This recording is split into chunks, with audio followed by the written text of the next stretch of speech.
Okay, we're back with chapter 10, springtime. 10, do you see that X right there?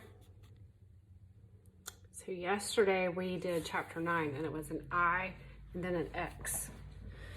And today is chapter 10 and it's just an X. X stands for 10.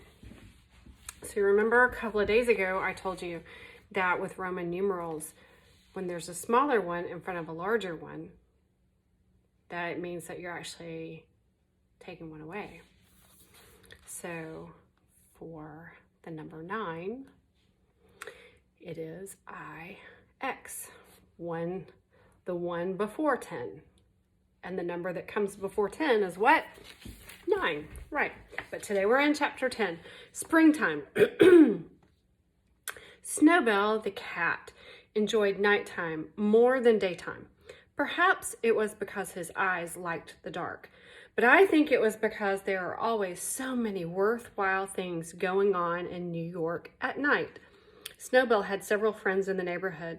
Some of them were house cats, others were store cats. He knew a Maltese cat in the A&P, a white Persian in the apartment house next door, a tortoise shell in the delicatessen, a tiger cat in the basement of the branch library, and a beautiful young Angora who had escaped from a cage in a pet shop on 3rd Avenue and had gone to live a free life of her own in the tool house of the small park near Stuart's house.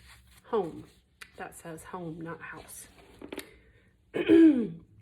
One fine spring evening, Snowbell had been calling on the Angora in the park. He started home late, and it was such a lovely night she said she would walk along with him to keep him company.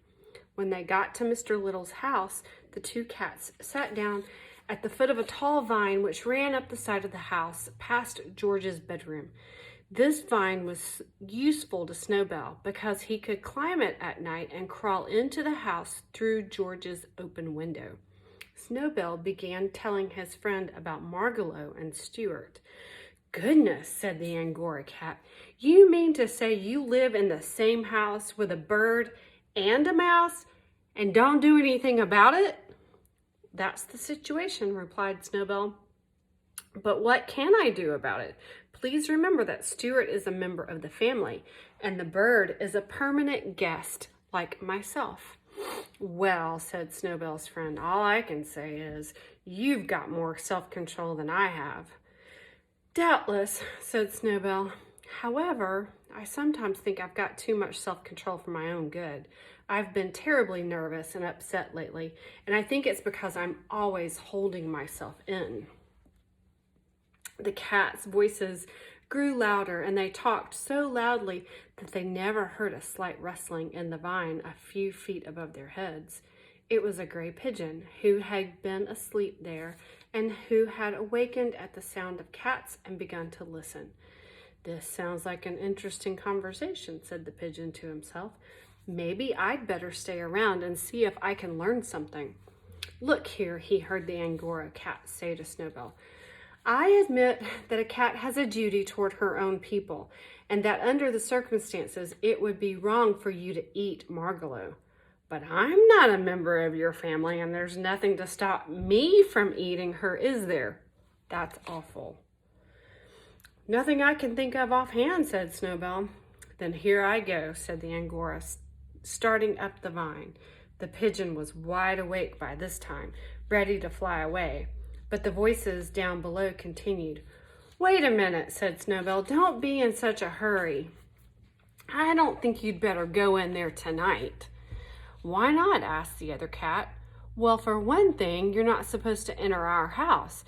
It's unlawful entry, and you might get into trouble." "I won't get into any trouble," said the Angora. "Please wait till tomorrow night," said Snowbell firmly. "Mr. and Mrs. Little will be going out tomorrow night, and you won't be taking such a risk. It's for your own good I'm suggesting this." "Oh, all right," agreed the Angora. "I guess I can wait.